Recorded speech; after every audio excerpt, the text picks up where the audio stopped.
नमस्ते dear students, welcome to all. स्वागत है आप सभी का पीटी एजुकेशन पे। प्रेस इन्फॉर्मेशन ब्यूरो एनालिसिस का आज है हमारा सेशन नंबर 41 और आज के जो हमारे हॉट 6 टॉपिक्स हैं उस पर हम जो बात करेंगे, सबसे पहला है हमारा open acreage licensing programme OALP। क्या है OALP, इस पे जानेंगे। दूसरा, इलीगल माइग्रेंट्स क्या होती है, इसकी डेफिनेशन। रिफ्यूजीज से आप इसे किस तरीके से डिफरेंस इसमें क्रिएट कर सकते हैं, basically what is the difference between illegal migrants and refugees, उसको भी जानेंगे। फैम्बोसा क्या है, इसको भी जानेंगे। आत्मनिर्भर नारी शक्ति से संवाद, तो अभी हाल फिलहाल प्रधानमंत्री ने इंटरेक्ट किया है कुछ लोगों के साथ, उसके ऊपर बात करेंगे।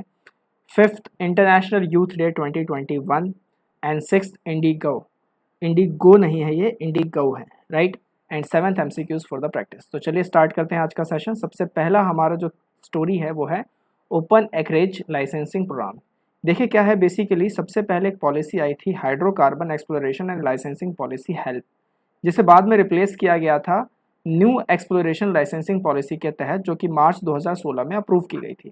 साथ ही साथ जून 2017 में दो प्रोग्राम्स लॉन्च किए गए। एक तो लॉन्च किया गया open acreage licensing policy programme भी आप कह सकते हैं, और इसके साथ साथ नेशनल डेटा रिपोजिटरी, इन दोनों को साथ में लॉन्च किया गया। और माना जा रहा था कि they were the key drivers to accelerate the exploration and production activities in India. यहाँ पे दो वर्ड्स को खासकर ध्यान रखना है आपको, exploration and production activities in India.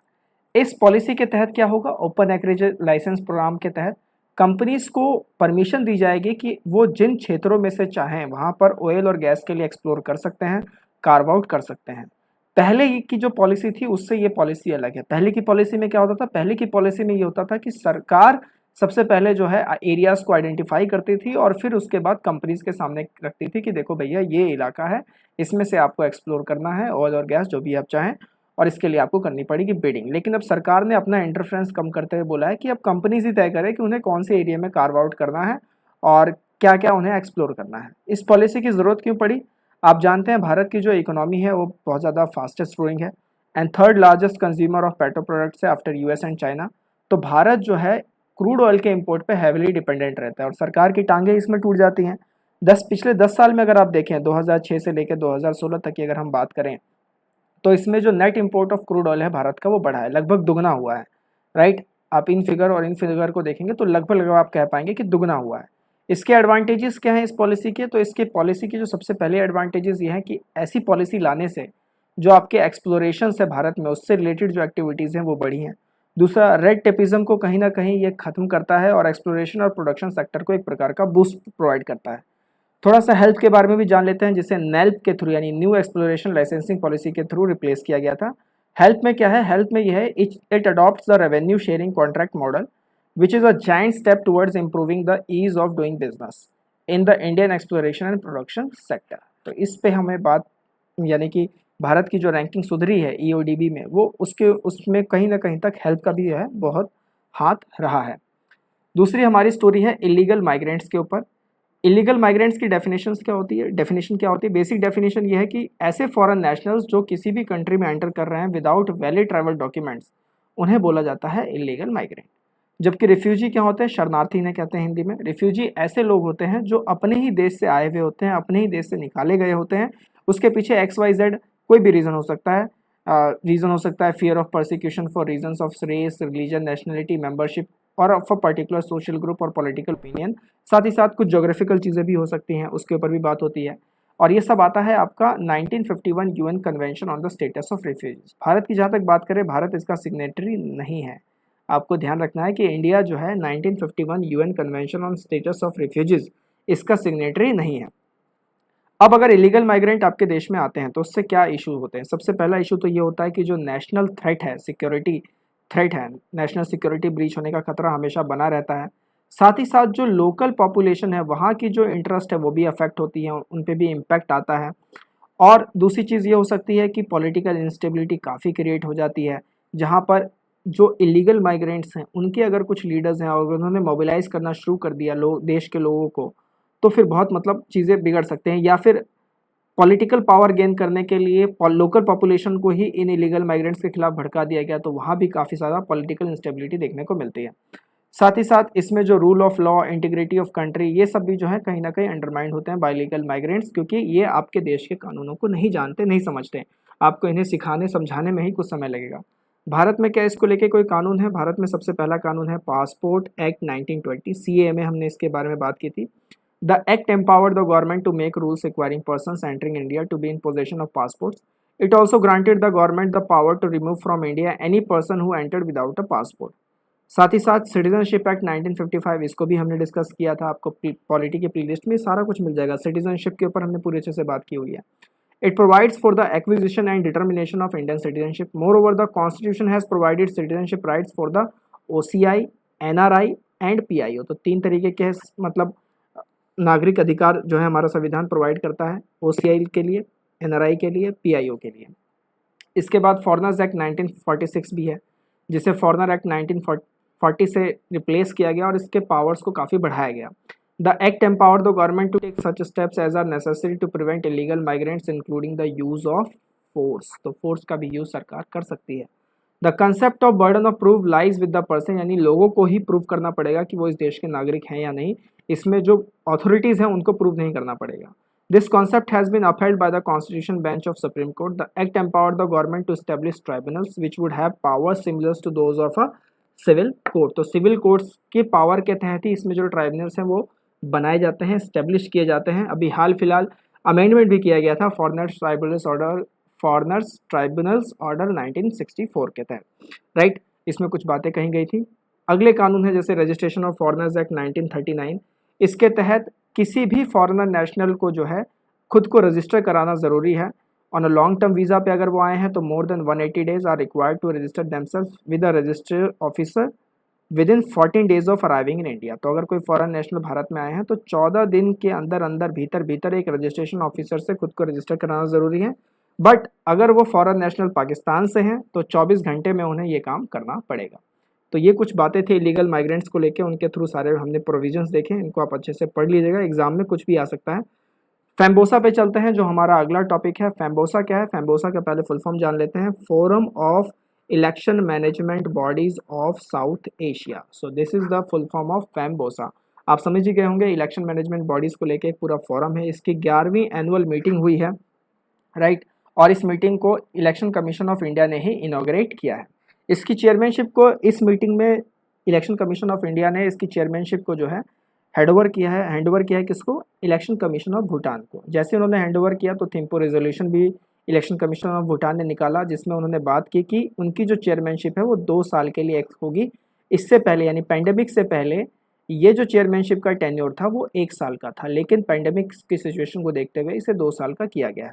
Meeting का थीम क्या था? Use of technology in elections. तो इसके ऊपर बात की गई। फैम्बोसा के थोड़े अगर हिस्टोरिकल बैकग्राउंड को समझे तो ये 3rd conference of heads of election management bodies of SAARC उसमें स्टैब्लिश किया गया था 2012 में। तो आज के लिए आपका पहला सवाल कि सार्क में कितने नेशंस हैं? How many countries are in SAARC, right. FEMBoSA represents a very large part of democratic world and it is an active regional cooperation association of election management bodies. इसके लोगों को अगर आप देखेंगे इंटरनेट से आपको मिल जाएगा। तो गोल्डन पर्ल है जो स्टैंड कर रहा है। इसकी जो वैल्यूज़ है, मतलब जो इथोस है जो दिखाया जा रहा है कि क्या इसका लोगो बता रहा है, that depicts transparency, impartiality, democracy and cooperation. लगे हाँ तो इलेक्शन कमीशन ऑफ इंडिया के बारे में भी थोड़ा सा पढ़ लेते हैं, हालांकि बहुत बार पढ़ चुके हैं। ऑटोनॉमस कॉन्स्टिट्यूशनल अथॉरिटी है, संवैधानिक निकाय है, आप इसको ध्यान रखिएगा। भाग 15 में आता है भारतीय संविधान के, आर्टिकल 324 से लेकर 329 तक ये पूरा डील करते हैं इनके पावर्स, फंक्शंस, टेन्योर, एलिजिबिलिटी और वगैरह वगैरह की सारी चीज़ें। तो इसको आप देख लीजिएगा, बहुत आसानी, बहुत मतलब ज़्यादा डीप में नहीं जाएंगे क्योंकि पहले भी हम ECI को कवर अप कर चुके हैं। ये वो मीटिंग का चित्र है, आप देख सकते हैं पीछे लिखा हुआ है 11th meeting of forum of election management bodies of South Asia. Theme भी है देखिए, use of technology in elections. तो पेपर वगैरह में तो पक्का आ सकता है, तो ध्यान रखिएगा। अगली स्टोरी है आत्मनिर्भर नारी शक्ति से संवाद। प्रधानमंत्री ने अभी हाल फिलहाल जो वुमेन सेल्फ हेल्प ग्रुप है उनके साथ इंटरेक्शन किया और उस इंटरेक्शन को उन्होंने नाम दिया आत्मनिर्भर नारी शक्ति से संवाद। बेसिकली वुमेन एम्पावरमेंट को लेके इसमें पूरी बातें रही, वुमेन एम्पावरमेंट, नारी सशक्तिकरण, राइट। और साथ ही साथ किस तरीके से कोविड-19 में सेल्फ हेल्प ग्रुप्स ने काम किया, खासकर वुमेन के सेल्फ हेल्प ग्रुप्स ने काम किया, उसको लेकर प्रधानमंत्री ने उनको शाबाशी भी दी, उनकी पीठ भी थपथपाई। आप जानते हैं कि PM ने एक सपोर्ट फंड रिलीज़ किया था सेल्फ हेल्प ग्रुप को लेके for PM formalisation of micro food processing enterprises scheme. इस स्कीम को हम अपने PIB के सेशन में काफ़ी बार डिस्कस कर चुके हैं। फार्मर प्रोड्यूसर ऑर्गेनाइजेशंस, उसके स्ट्रक्चर को भी डिस्कस कर चुके हैं, तो आप जो है उसको देखिए उन वीडियोस को। The PM also announced that now the limit for loan available to SGS without guarantee has been doubled to rupees 20 lakh. तो पहले 10 लाख का लोन तक मिलता था, अब 20 लाख तक के लोन को जो है पीएम ने इसको अनाउंस कर दिया है। सेल्फ हेल्प ग्रुप की डेफिनेशन क्या होगी? It can be defined as a self governed peer control information group of people with similar socio economic background and having a desire to collectively perform common purposes. अब गांव क्या होता है, जैसे जो रूरल इंडिया है उसमें काफ़ी सारी चैलेंजेस होते हैं, जैसे कि पॉवर्टी एक बड़ा चैलेंज है, इलिटरेसी एक चैलेंज है, लैक ऑफ स्किल्स एक चैलेंज है, लैक ऑफ फॉर्मल क्रेडिट एक चैलेंज है। उसको देखते हुए इन सब प्रॉब्लम्स को कोई भी इंडिविजुअल लेवल पे टैकल नहीं कर सकता। तो ये सब टैकल होंगे कैसे? इन सबको टैकल करने के लिए चाहिए आपको कलेक्टिव एफर्ट्स, और तब सेल्फ हेल्प ग्रुप जो है, ग्रुप नाम से ही समझ रहे होंगे, वो पिक्चर में आता है। और वो उसका जो पूरा नोशन है वो क्या है? Self help to encourage self employment and poverty alleviation, right. 1999 में सेल्फ हेल्प ग्रुप से पहले ही गवर्नमेंट ऑफ इंडिया ने इसी तरीके का एक स्वर्ण जयंती ग्राम स्वरोजगार योजना जो है वो प्रमोट किया था सेल्फ एम्प्लॉयमेंट को लेकर, वो भी रूरल एरियाज़ में ही, जिसमें स्किलिंग की भी बात की गई थी, एम्प्लॉयमेंट जनरेशन की भी बात की गई थी। बाद में ये जो योजना थी उसे मतलब एड ऑन कर दिया गया नेशनल रूरल लिवलीहुड मिशन में, जो कि 2011 का एक नेशनल मूवमेंट था, राइट। तो इसको आप देख लीजिएगा, आत्मनिर्भर नारी शक्ति से संवाद। हमारी अगली जो स्टोरी है वो है इंटरनेशनल यूथ डे 2021। तो हर साल 12 अगस्त के दिन ये ऑब्जर्व किया जाता है। इस बार का थीम क्या था? Transforming food systems, youth innovation for human and planetary health. तो हेल्थ के ऊपर इसमें बात की गई है। 1999 में यूएन ने डिसाइड किया कि वो इंटरनेशनल यूथ डे हर साल जो है 12 अगस्त को मतलब कोमेमोरेट करेंगे। It was based on the recommendation made by world conference of ministers responsible for youth in Lisbon to the UNGA. और इसकी जो पहली मीटिंग हुई थी वो 12 अगस्त 2000 में इसकी पहली जो है वो सेलिब्रेट की गई थी, ऑब्जर्व की गई थी। जहाँ तक भारत के यूथ की बात करें तो आप जानते हैं कि एक नेशनल यूथ डे भी होता है भारत के अंदर में, नेशनल यूथ डे, और वो होता है 12 जनवरी। To commemorate which personality? So Swami Vivekananda को कॉमेमोरेट करने के लिए ये ऑब्जर्व किया जाता है। भारत के जो यूथ ऑफ इंडिया उनके लिए चैलेंजेस क्या है? Lack of education and skill, ये एक चैलेंज है। इसको अगर सही करें तो जो भारत का युवा वर्ग है उसे अच्छे से यूज़ किया जा सकता है, उसके पोटेंशियल को रियलाइज़ किया जा सकता है। इश्यूज़ ऑफ यंग वुमेन जैसे कि child marriage, gender based violence, their vulnerability to abuse and trafficking, especially if primary care givers fall ill और डाई। जैसे कि अगर आप अभी देखेंगे अफगानिस्तान वाले मैटर में भी, तो तालिबानियों से बचने के लिए सबसे पहले जो वहाँ पे जो वुमेन्स थी, यानी जो स्टूडेंट्स का ग्रुप था, एसोसिएशन था, वो वुमेन को ही वहाँ से सबसे पहले निकाला गया कि आप ही सबसे पहले चलिए, क्योंकि ऐसी जब सिचुएशन आती है तो वुमेन सबसे पहले टारगेट की जाती हैं। इसके बाद जॉबलेस ग्रोथ, इसको टैकल करना बहुत ज़्यादा ज़रूरी है, और इसको सिर्फ और सिर्फ एक ही इंसान टैकल कर सकता है, वो है गवर्नमेंट ऑफ इंडिया।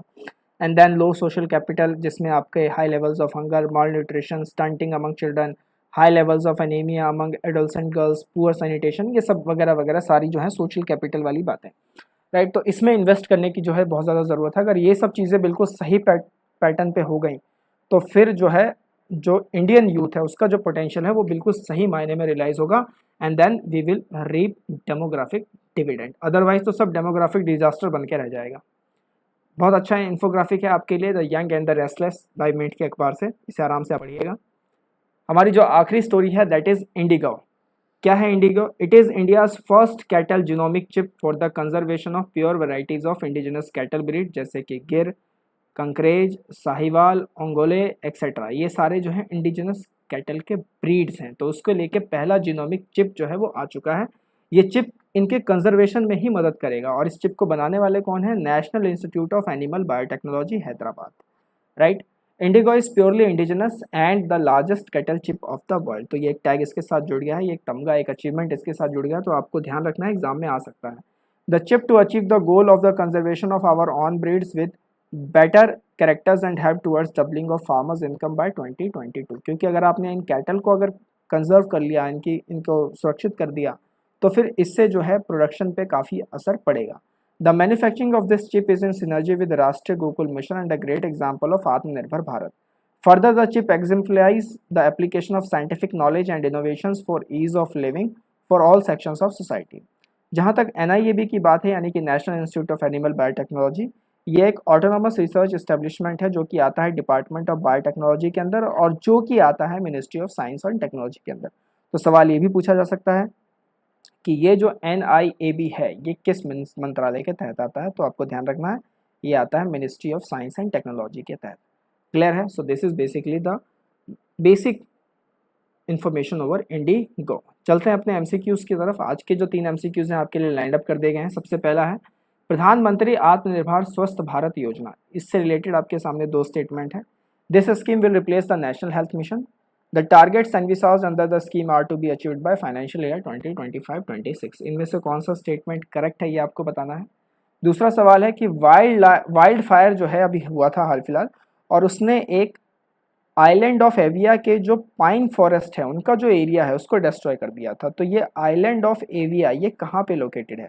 अल्बेनिया में, बुल्गारिया में, ग्रीस में या नॉर्थ मैसिडोनिया में? अपने जवाबों का आंसर दें, कमेंट थ्रेड में फुल पार्टिसिपेशन रखें।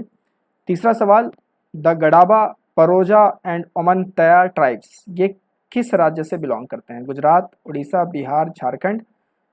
गडाबा, परोजा एंड ओमानतया ट्राइब्स। तो ये सारे के सारे सवाल काफ़ी इंपॉर्टेंट है, आपके एग्जाम में आ सकते हैं। आपके लिए एक अच्छा प्रैक्टिस सेशन हो जाता है।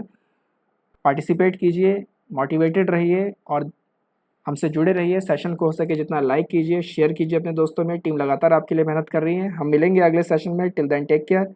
नमस्ते, जय हिंद।